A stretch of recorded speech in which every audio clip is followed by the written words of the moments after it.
మౌనము ప్రణయగానము మనసుదానము తెలుసుకో నీవురు కలిసి నేనుగా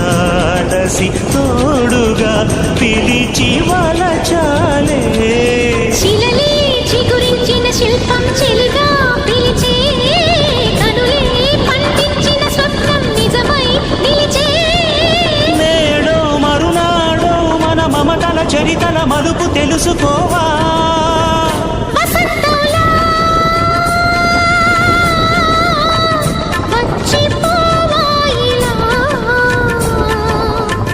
నిరీక్షించే కంటికే పాపలా